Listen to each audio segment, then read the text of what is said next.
जिसमें सबसे ज्यादा यंगस्टर बेरोजगार है। ये लड़का जो चाय की दुकान और पान की थड़ी पर जाकर बैठता है, इसके सपने बहुत बड़े हैं, ये जिंदगी में बहुत कुछ करना चाहता है, लेकिन करे क्या? काम तो एक है और उसको करने वाले अनेक हैं। ये अपनी डिग्रियां लेके मार्केट में जाता है जॉब ढूंढने। क्या ढूंढने? जॉब। इंटरव्यू देता है, सैलरी होती है 20,000 रुपये महीना। ये बोलता है मैं तैयार हूं 20,000 में काम करने को। पीछे से आवाज आती है मैं 15,000 में कर लूंगा।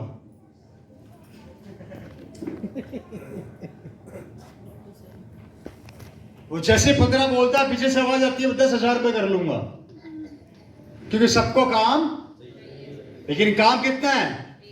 एक। और करने वाले कितने हैं? अनेक। कहां से लाओगे काम? जिसका नतीजा है कि हमारे देश का यंगस्टर आज की तारीख में बर्बाद हो रहा है, खत्म हो रहा है। और यहाँ पे बैठे यंगस्टर्स अपनी जिंदगी में झांक कर देखिए आप लोगों का लाइफ क्या है और आपका फ्यूचर क्या है। अपने दिल पे हाथ रख के पूछना। आपको खुद को नहीं पता जिंदगी में आपको किस मोड़ पे जाना। अधिकतर यंगस्टर्स की ये हालत है। मैं सबकी नहीं बोल रहा, अधिकतर की बोल रहा हूँ। और उससे बड़ी बात बताने जा रहा हूं, ये आंकड़े हैं 2024 के, 23 के। 2030 तक आते आते हिंदुस्तान के सारे लोग बेरोजगार हो जाएंगे। ध्यान रखना, डायरी में लिख लेना। 2030 तक आते आते हमारा देश कंप्यूटराइज होने वाला है। एक जमाना हुआ करता था जब मैं अपने परिवार के साथ खाना खाने बाहर जाया करता था। अब मुझे बाहर जाने की जरूरत नहीं, खाना घर पे आता है। एक जमाना हुआ करता था जब मैं बैंक में लाइन में लगा करता था पैसा निकालने के लिए। अब लाइन में नहीं लगता, ये मेरा बैंक मेरी जेब में है। ये राइट सर?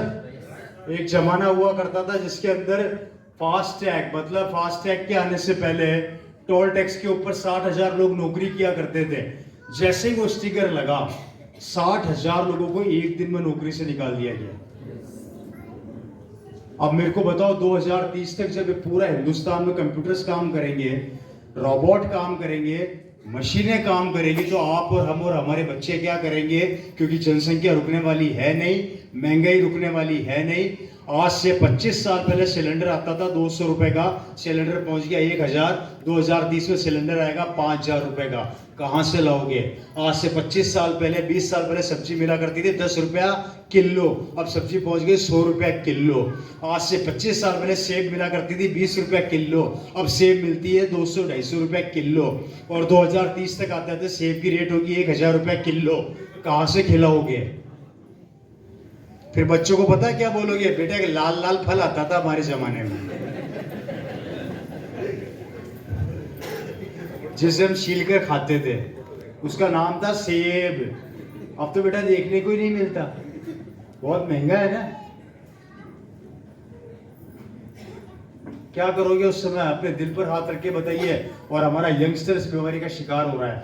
आपको बता देता हूं हिंदुस्तान के आंकड़े 2023 और 24 के अंदर 80% यंगस्टर बेरोजगार है, और जिसका भी 10% डिप्रेशन का शिकार है, दवाइयां खा रहे हैं, और उसका भी 10% आत्महत्या कर रहे हैं घर में पंखे से लटक के। काम है ही नहीं, नौकरियां है ही नहीं। और ये जो बच्चा है, बेटा जरा, ये जो बच्चा है आज की तारीख में बड़ा प्यारा लग रहा है, जिसको आप बहुत प्यार करते हो, जब ये मेरी उम्र का होगा और इसे नौकरी नहीं मिलेगी और ये डिप्रेशन में जाएगा, तब क्या करोगे? किसके लिए भाग रहे हो आप लोग? इस बच्चे के लिए। आपको इसका फ्यूचर ही नहीं पता कि भविष्य में इसका भविष्य क्या बनाना है आपको। डॉक्टर बनेगा बेटा, डॉक्टर तू बनेगा तो लाइन लगी पड़ी है। पापा 98% से पास हुआ था। कितने परसेंट से? दिल्ली में 99 वाले पहले ही घूम रहे हैं। अब क्या करोगे? है जी, क्या करोगे? कंपटीशन बढ़ता जा रहा है, महंगाई बढ़ती जा रही है, चैलेंजेस बढ़ते जा रहे हैं, इनकम खत्म होती जा रही है, हमारे बच्चे बेरोजगार होते जा रहे हैं, हमारे बच्चे आत्महत्या कर रहे हैं, डिप्रेशन का शिकार हो रहे हैं। और कल को ऐसे नौबत ना आए, भगवान न करे, अगर उसको फांसी पे लटकना पड़ा तो किसी और को दोष मत देना, अपने आप को दोष देना कि आपके पास मौका तो था आरसीएम के रूप में, लेकिन अपनाया नहीं। लेकिन अपनाया, बात समझ में आ रही है मेरे को? मैं आपके सामने रवि शर्मा यहाँ पे पैसा कमाने नहीं आया, मेरी जिंदगी बदल गई। मेरे पास इतना पैसा आता है, इतना आप सोच भी नहीं सकते। मेरी लाइफ स्टाइल वो है कि जिस चीज पर मैं हाथ रखता हूं मेरी हो जाती है, मुझे सोचना नहीं पड़ता खरीदने के लिए।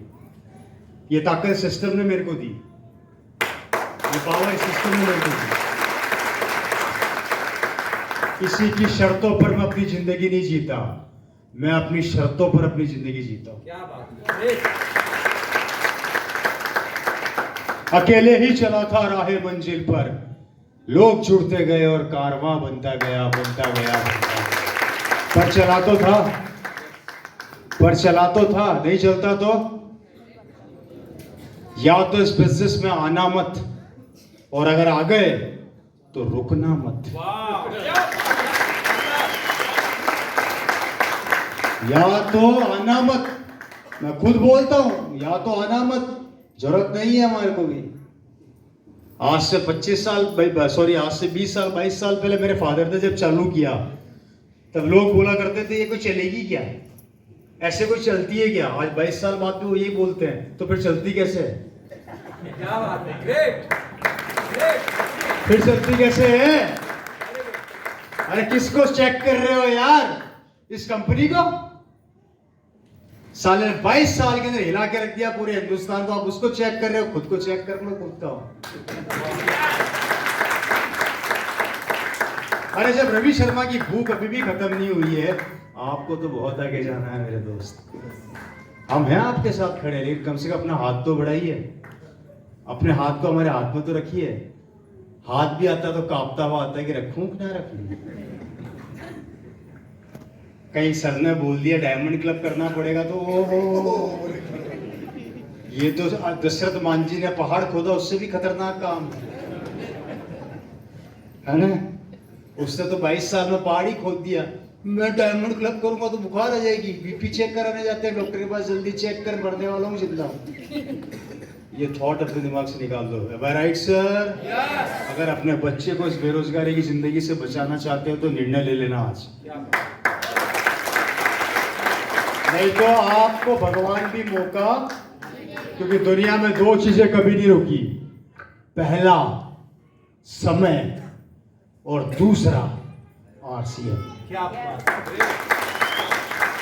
नहीं ये रुका है, नहीं ये रुकेगा।